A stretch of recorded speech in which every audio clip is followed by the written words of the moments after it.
All right, brother, here we go. Another show. I think this is 250, episode 250. Wow, that's strange to think about. I don't, yeah, can't get my head around that exactly, but Like four cool. years, I think, right? If it goes Far 52 out, weeks a year. Yeah, right. So man. No, it's. we're, I wonder because I remember we started. I was still in my garage in Oakland, and we moved oh, here. yeah, It'll be coming up on 5 years in February. So yeah, man, it's there you been go. Yeah, time goes by. yeah. We're going to chat some recovery stuff, some deload stuff, some taking a break stuff. But before we do that, do you remember? I think it was actually off camera a couple weeks ago, or maybe it was longer, but I told you, I think it was off camera, but a workout that I had programmed and I wanted your take on it. On the rowing, push-ups.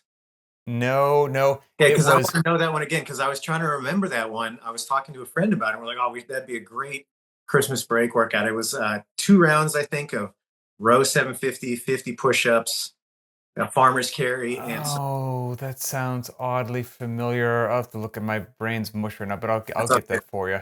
Okay, because that But one sounds like a lot of fun. So this was a two rounder I wanted to make. That okay, there was a trap, and I told it to you, and you were like, I was like, do you think you could do that fast and unbroken? And you were like, yeah, I think so. And then you paused. You're like, well, I don't know. And it's like, okay, good. That little pause is what I wanted. yeah. It was the 2 rounds for time, 30 wall ball Oh shots, yeah, with the deadlifts, I remember this one. 15 deads at 2 1/4, and 12 pull-ups. I And remember. that's it. Okay, so that went down within the last 7 days. And I Nice. just want to throw that out to anybody at home that wants to knowingly walk into an ambush. I Mm. think go ahead, give that a whirl. 225 for men, 155 for women. It can be done quick and unbroken. There's a video on the Lynchpin YouTube channel if you want to see that, but that's not what most folks are experiencing. I think most folks are experiencing that it's going to go that way and then something detonates and it 30, goes 50. different. Oh, 30, 15, 12, 2 rounds. okay. It's basically nothing because it's 2 rounds. Why bother, right? I mean, it's like a warm up for the workout that you're going to actually do. Oh boy. So yeah, that's a good one. And I don't know if people probably can't hear, but in the garage, I can hear the barbell hitting the ground. My wife's in there doing the chief. Oh, nice. Yeah, I did the Chief the other day we talked about. I love that workout so much. Yep. So that's on my Great. docket. Ah, gosh, I just have great memories of doing the Chief. I remember one of my favorite times about doing the Chief. This is back when I was in much better shape, probably 2015 or so. We were doing a lot of the regional events at that time and traveling around, and we would always try to like work out after the day was done to stay fit, and we came up with a little competition for it. And this is back in the day where I was talking mad smack to one Jason the athlete McDonald. And Oh I remember yeah. distinctly just talking a load of smack to him about doing the Chief and how I could take him at the Chief. And there's this other thruster rope climb workout that I was convinced I could Another beat. proud Canadian. Oh yeah, yeah. But I can't remember how it shook out. I would, if I was a betting man, I would say that Jason whooped me both Right. times. But I was audacious enough at that time to really, talk a lot of trash to him. It was good. Good times. Good time. You know, believe it or not, obviously we talk every week and regularly for you, the jujitsu stuff comes up. Yeah. And it kind of just planted a seed in my head, not for jujitsu. Anybody even just breathes on my neck, I'll just lay on the ground and convulse. But Mm. that I should get something going on outside of like work, Yeah. family, and working out. And I started this morning. I sent an email to a local club about 20 minutes away that's an archery club. So I've got a Oh, cool. bow. Oh, that's I cool. got a Yeah. great bow that I got years ago that I shot in my backyard occasionally. And then 4.5 years ago, we had our third child, and I haven't shot the bow since. And I was Yep. like, you know what? Now it's the time where I can actually maybe start branching out and doing a little something. And so Oh, I I, love I, that. I shot him an email this morning to Yeah. start the conversation, and shocking, right? Because um, I'm not a bad shooter. Like I'm not bad. I can't. I I have no understand. overhead position, but I'm not a bad shooter. But I Uh-huh. know, like everything else in the world, whether it's CrossFit or something else, like technique matters. And Sure. so I reached out to them, like shocking, like, hey, you guys have a great range that I'd like to go and shoot, but do you offer some instruction? Because I'd like to get a few lessons to make sure when I start pounding this technique into my head that it's actually what it's supposed to be. So So we'll see. I'm gonna go down the old mechanics, consistency, intensity Uh, path there. Dude, that's so cool. That's really great, man. I can't wait to hear how it goes. That's great. Well, and also this is a public thing, so hopefully we can check in. I'm like, no, I still haven't done it. I'm just on my laptop 10 hours a day, so hopefully I can break out of that. And it's all good. So, You got to. oh, Laptop will still be there, Pat. Come on. it will still Yeah. be there. That okay? Then I was gonna be sidetracked again. Everybody, we appreciate you. You want to go to verynotRandom.com, check out the cycles that we offer: body weight, barbell, engine, jump rope, you name it, you got it. Upload it to the app. You can follow right along. They're great. Gym owner side of the house, you have to do workout tracking, gym management, and billing. Uh, you could be using another platform to do that. That's most likely an error. Come on over to btwb.com. They've got an all-in-one solution that works seamlessly together. And if you know anything about btwb, they're never happy, so they're always just making things better. You're going to get a bunch of new improvements. So check that out at btwb.com if you're a gym owner. Okay, so today, just a kind of little hodgepodge, a cornucopia of topics, if you will. Deload weeks, time off, active recovery versus full recovery, just kind of breaks, if you will, and how they all go together. But why was this percolating inside your head today? Well, I mean, it is as As we we record this, it's the 23rd of December. yeah. So many people have a little time off this time of year, which is great, and I think that there's some various different approaches that people have. You get the hardcore Harry that's like, nope, I got to do something every single day, and there's no way I'm going to sit down at Christmas dinner and eat anything other than chicken breast and asparagus. And like that's cool, I guess, for a time. Super fun. But for the rest of us, like I do think it's healthy from time to time to just give yourself a little reprieve from any sort of hard structure. I think it's healthy in some ways to kind of depressure.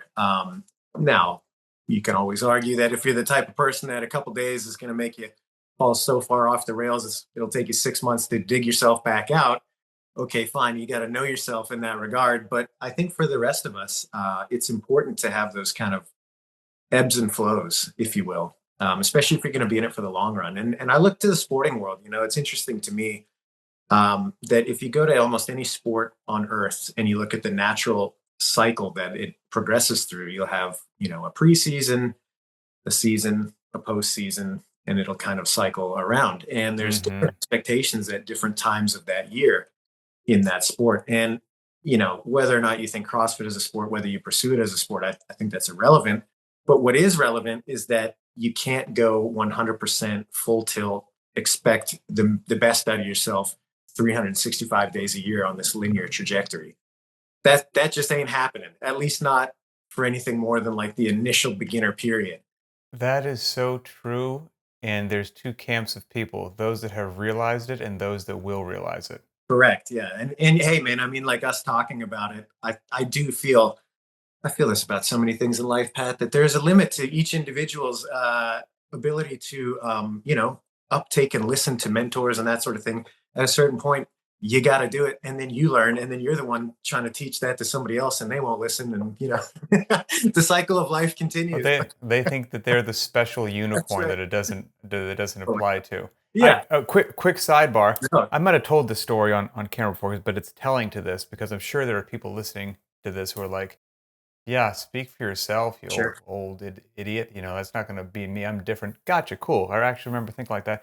I remember being in a CrossFit media meeting, prepping for some show, probably like during regionals, and Joe Novello was there, and he was, I don't know, older than me. I can't remember how much older, but decently so. And I was Yeah. probably in my mid 30s. And I'm reading something. He's I like, bet you watch, Joe's got 20 years on you, at yeah. least. And I remember he's looking at me read something. He's like, Pat, do you wear glasses? And I was like, no. And with all the confidence in the world, he just goes, you will.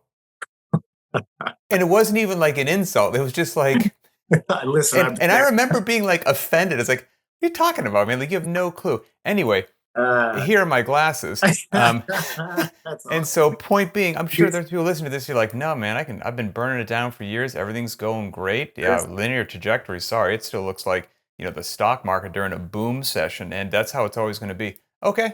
Power to you, man. That's great. Okay. That's awesome. Yeah, but for the rest of us, no, I mean, I find it quite valuable to, you know, permission myself to just explore other things for a while. Or, maybe that thing is like, hey, I'm just gonna do yard work on my property, or I'm gonna go and, hike around with my dogs. And that's good I've enough got for a period of time. I've got both sides of this that there are things Yeah. that everything that you're saying is logical. That doesn't mean that I execute it. So here's what I mean by that. Luckily for me this year, I take my rest days on Thursdays and Sundays. Christmas falls on a rest day, so I don't have to Yeah. worry about a workout. And I Dodge. think New Year's falls on a rest day Oh, as good. well. Yeah. I will say though, let's say that it didn't, that Christmas fell on a typical training day, a non-rest day. I would have rearranged my week somehow to still get in all 5 workouts because I am that weirdo. However, Yeah. um, What do those workouts look like? I was going to say, however, I think, if we're going to talk deload week, time off, active versus full recovery, rest days, and all that kind of a stuff, I think the reason that I can get away with that and I don't miss training days, like basically ever, quite frankly, is because, and I don't take deload weeks and I don't take time off. And I'm 35 years into working out, 20 years of CrossFit, I'm 50 years old. And how am I not burning out? It's because depending upon, it's almost like, are you going to work out by yourself or do you want to coach? Well, how much time and effort do you want to put into your fitness journey, your fitness literacy, your strength and conditioning IQ? Because if you don't want to think about this at all, then you're just going to burn it down. I know that every fourth week I take it easy. Okay, look at the deload week might be really good for you because you don't have to think. You're not going to make it complicated. You've offloaded that. If you're willing to have some fitness literacy, learn a bit about yourself, learn about what you're doing and why you're doing it. I don't I don't need those deload weeks and those time off because in every single solitary week of training that I do, I have I have highs, lows, rest. I have a low intensity day, I have a conversational pace day, and that allows me to actually not burn out without having to say every fourth week I'm going to take something off. So, you know, it's not that it's right or wrong, it's just like anybody watching or listening, what works for you? What do you want to do? What level of effort are you willing or not willing to put into your personal fitness journey? But if you think you won't have to make one of these choices at one point in time in your life, it's my humble opinion that you're lying to yourself. Yeah, yeah, absolutely. And I mean, I've talked about this many times, but I really do think you've nailed it in the sense that you pre-plan some of these focuses for your session. Like you just said, you have specific days where you're like, okay, the agreement with myself today is that the intensity is X. I have no choice. Yeah. Well, no, but I mean, It's implosion is the other choice. yeah, but I guess you have to have a long-term perspective to be able to believe that you have that choice, right? Because I think there's plenty of people with a short-term perspective that think like, no, the choice is I have to go hard today, and then that choice is the same every day. I lived that life. Right, exactly. Yeah, yeah. So that's my point, is that you have to have some sort of long-term perspective to be able to understand that isn't really a choice. But I think it does sidestep nicely this. There's something to be said for feeling out what the session is going to be like when you get there and you get moving. And like some days, yeah, you got to listen and say, okay, I had come in with the intention of going 100%, but it's just not the day for it. And you have to have the discipline to listen. Yes. But there are plenty of other times where you're like, you know what? I showed up and like I'm somewhere else, like, whatever. I got something going on. But there's no reason that I can't try to put forward a good effort. And that's what's on the docket. And like I think that is a good kind of grounding principle too. So anyway, I guess all I'm trying to say is like I think planning that out is really prudent in the long term. And I guess maybe to expand that out, that's what I'm trying to articulate around this time of year and like taking time off. If you give yourself to like, okay, yeah, like from now until whatever it is, maybe it's the day after Christmas or, whatever, Yeah. New Year's, you're like, You will be fine. yeah, I'm just going to, sprinkle a couple of fitness sessions in there, but I don't expect a lot about myself until that time. But I will expect a lot from myself once I get going again. but you kind of give yourself that permission to just step away for a little bit. I don't know. I think it can be pretty healthy. No, it can. And, when I have experienced something different than the level of commitment that I usually live, I did experience that a couple years ago with that total hip replacement. Like I basically had no choice. Like Yeah. I was down hard, for a while, and just laying in bed for, let's say, a few days, then up with like some super gentle moving, for the next 10 days, and then slowly started getting into stuff. I mean, I haven't had a 1 to 2 week period like that in forever. Fast forward, everything's fine. The fitness eventually, as all returned just fine. Getting back into it, it had, again, classic CrossFit methodology. Had accumulated so much area under the curve that everything was fine. It didn't go away. It didn't take a day to get it. It didn't take a day for it to go away. And I will have to say, I even though I just had that happen to my hip, that didn't feel good. But like the rest of my body, like it felt pretty darn good. Like Mm. in all honesty, because I actually let some things rest for the first Yeah. time in so long, Sure. like real true rest. Because I'll do like weirdo psycho CrossFit rest. Like for example, ooh, my pec is a little grouchy today. Supposed to do pull-ups, and even though I warmed it up, like that's just not good. But ring rows don't feel like total trash, so I won't do the pull-ups, but I will do ring rows. Okay, yes, it was better than doing pull-ups, but that wasn't total rest for my pec. You know what I mean? Like, Yeah. and so this was an actual extended period of time of actual total rest, and I felt just some things for a while that I was like, huh, things are actually feeling really good. Yeah. So yes, there is some wonderful benefit to that if you're a psycho like me and you can shut your brain off to like everything will actually be fine. Yeah, yeah, for sure. And you can use that time for other things. Like I do think that if you are putting aside that time to work out, you can, like you're talking about the kind of the top of the show. Like, hey, go pursue something different for a little bit. Use that same disciplined time that you have in your schedule to kind of expand and explore. And maybe you will find something else that you want to pursue that gives you a channel for your fitness. That can be fun. Or it also, I think, like many of us, myself included, it can be tough to find the time to sit down and kind of plan, like, okay, what do I want to do next, be it with my fitness or otherwise, right? Okay, Mm. well, use some of that time that you carved out for working out to kind of reflect and be like, all right, well, how far have I come? If I had goals, did I meet them? If not, what could I do differently? And do I have goals coming up in the future? Use that same time that you've carved out for working out. And maybe if it's not a physical thing, it's a bit of a mental exercise that you can reallocate to kind of guide your next steps. Like for me personally, it's kind of hard to admit it sometimes, but that's the first thing that goes out the window when my schedule really starts getting busy is like, okay, that time for reflection, that time for, kind of planning ahead, like a lot of that just kind of gets thrown out the window when the schedule gets tight. And so when you do have that kind of depressured schedule, man, use it, get that going to your advantage. You seem, and maybe you're just full of turmoil on the inside. But from the outside, how it seems like you actually, in my opinion, do a pretty good job of like, yeah, I missed a workout day today. I was out working in the shed or the barn, no big deal. Hey, I hit some jujitsu, it's all good. Like you seem very easy breezy about it. And I don't know Mm. if that's just where you are now or where you've always been. But, I guess what I wanted to ask was, of all these different things, what works for you, or what do you actually do? Do you do deload week? Do you do scheduled time off? Do you do active or full rest days, or is it a hodgepodge of all those things? Yeah, at this point, I don't think it's fair to say do any of it because honestly, it's like nothing has been consistent enough for probably the last year. You know what I mean? So I think anything I said that was like, well, this is what I do is kind of like it would be a time travel back to when I was more consistent in any realm.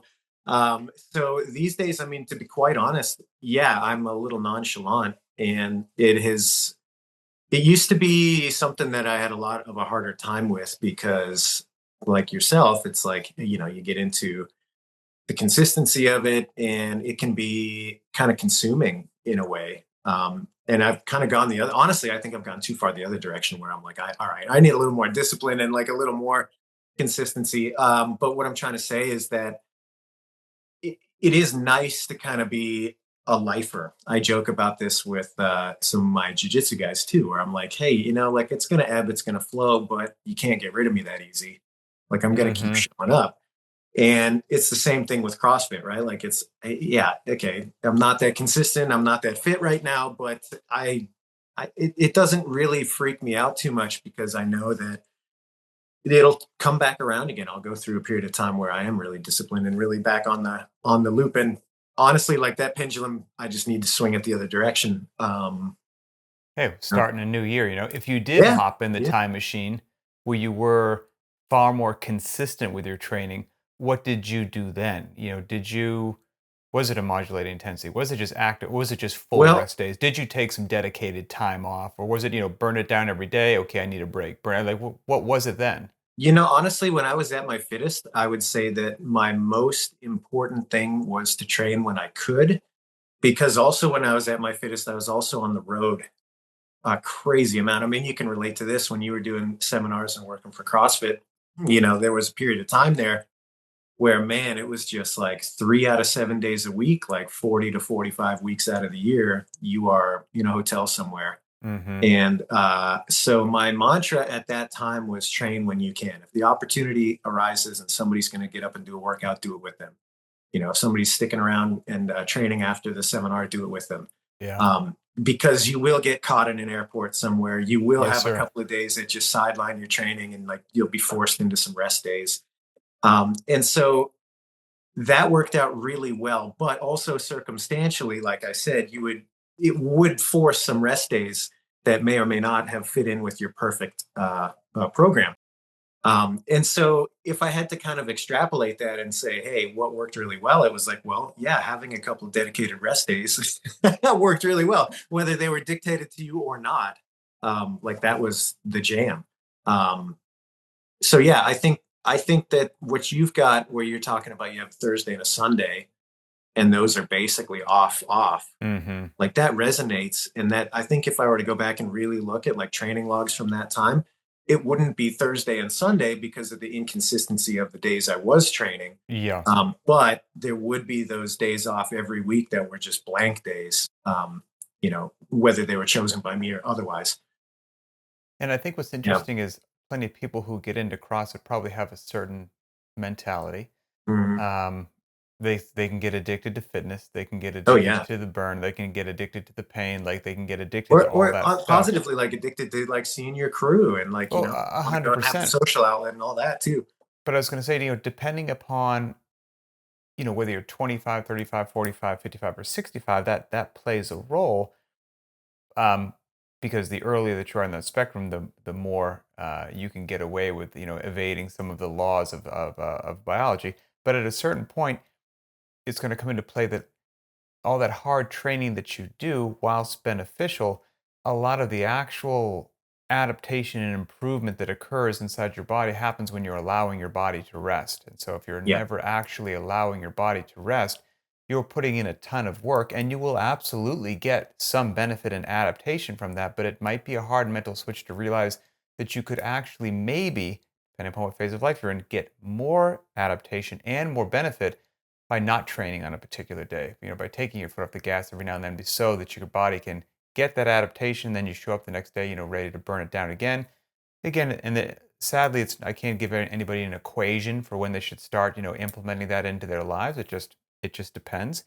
It should make I would think, just logical sense that somebody who's 25 years old can burn it down much more regularly and have everything trending in a fantastic direction than somebody who's 65 years old. I would Yeah. hope that just makes logical sense. But then you might be on the younger side. You're 27 years old. You've got a newborn set of twins in the house. You're not going to sleep for 11 months. Yes, you're young, but Sure. now that changes things. So again, it's not this just beautiful mathematical equation, but I think these are rest and where you are. Like, I think those are all just good concepts for people to have kicking around in their head, do a little bit of self reflection and analysis every now and then. Because, like you said, if you do want to be a lifer and you want to be not just a one hit wonder, but in this for a long period of time, just stacking bricks, these are things that eventually you'll probably have to confront one way or another. Yeah, for sure, man. I also say too. will say too that like the older I get, I just find myself being a lot less competitive. Like I still like to talk smack, and it's fun to get some friends together and just give each other a hard time and that sort of thing. But at the end of the day, it's like I just don't care as much about outcomes. In terms of like how many reps did I get, how many seconds did it take me? It's like, yeah, you Mhm. have a casual interest in that sort of thing, but at the end of the day, it doesn't matter nearly as much as it used to when you're really hard charging. You know what I mean? And like, I get it. That's cool if that motivates people. And I understand that, hey, if you want to talk about like the objectivity of whether or not you're getting fitter, of course, you need to measure these things and they matter. But, as far as like what is a personal motivator these days, it's like that ain't it. A and especially, again, if the goal is, you get work capacity, but then also just long-term health as well. Yeah, Um, you could have amazing long-term health and just be a very mediocre athlete, in all sure. Yeah. honesty. Like, you've got a middle of the road Fran, a middle of the road Cindy, a middle of the road Helen and deadlift or whatnot, and you do a pretty good job watching what you eat, but you're not perfect. And then you go to your, doctor for an annual checkup and you look like a superhero compared to what their physician sees on a regular basis. Like, and you're putting in the work, like the effort matters. You're lifting heavy, you're going long, you're doing short burners, you're doing gymnastics movements, like you're doing box jumps. Most regular people aren't doing Well, that, and then they're disregarding what they eat. I mean, so again, and I think what that stumbles into, Pat, which is interesting. Like after a certain point, you're talking about like how do I maintain and improve my quality of life into the long term? Well, I think there's no argument that taking care of yourself, eating well, giving yourself some real deal capacity and maintaining that's like about as close to a panacea as you're going to get. But at a certain point, you're starting to argue angels on a pinhead about how much that makes a difference. So if I am somebody that can deadlift 500 pounds into my 50s and 60s, qualitatively, do I have a better life than somebody that's stuck at 425? I don't know. I don't know the right, answer to that. right. It might not be as important as you think, even though that may be a very important personal motivator to that individual. It's going to be a hard argument to say that that person is objectively in a better place. And I think that's the trap with anything that can have progress measured against it, is at a certain point, you're going to see a diminishing return from that progress. And you have to ask yourself, like, does it really matter as far as this goal of health and longevity? I don't know the answer to that. And I'll tell you, I don't think anybody does. And that's the Hmm. real rub about health and fitness, right? Like, at what point have you progressed enough? I don't know the answer to that. But the answer is not more. You know Right. what I mean? Like not always more. And I think you can apply that more broadly. Maybe this is out of my depth a little bit, but I'm going to go there anyway. You hear these studies about just like global happiness and like how much wealth it takes to be within that group of people that are like most happy. And it's a lot lower number than you think. You know what I mean? After your basic needs are met, you got a little disposable income. It kind of doesn't matter if you're, you know, Hmm. paying the bills and having some left over, or if you're a millionaire. It's like the rate of happiness doesn't really coincide with that Right. money at the end of the day. Although, if you ask the average person, you're like, well, more is better, right? Like that's always the response. It's like, yeah, but it doesn't seem to map that way. And I think fitness is very, very similar. It's like, yeah, better to have more, but at a certain point, I don't think you can say it as objectively, this is fundamentally better. It's like, well, I don't know. I don't know. I don't know that Yeah. anybody knows that. At a certain point, depending upon your goals, there is a bit of a diminishing returns, because Sure. if I spend an hour in the gym and I get X fit, if I spend 2 hours in the gym, I don't get doubly fit. Like, it's not an exact linear return on the time spent there. Yeah. Like, and yeah, a certain amount. And I just went Well, and had my uh, oh yeah, physical, that's right. Just the other day. Yeah. and I'm Yeah. I'm going to get my blood work Yeah. hopefully after Christmas or whatnot. So I'm curious to see how that went, but you know, I walked in there as a 50-year-old man, and the doctor, she asked me all the questions or whatnot. I just answered them honestly. To resting heart rate, I think was actually I've got it right here. I had it here. Uh, anyway, my blood pressure was fine. It was normal. Resting heart rate as I sat there, I think was 52. Blah blah blah. But she was just like, things are great. Like you're doing great. Whatever you're doing, just keep doing Just it. She did not ask me my Fran time. She Yeah, wouldn't have cared if sure. my Fran time was slower today than it was 20 years ago. Didn't ask me my deadlift. Like, it was just the culmination of what we do in the gym every day led to a healthy outcome. Like, again, it's the effort that matters. Tracking your scores and lifts is, Mhm. I understand the value of that. It helps spark competition. It helps drive intensity. Intensity drives results. It gives you something, to track and measure progress. And like, all of that is wonderful and important. But if you show up every day and you put forth the effort that is appropriate on that day, and you don't eat like a drunken pirate, good things are going to occur.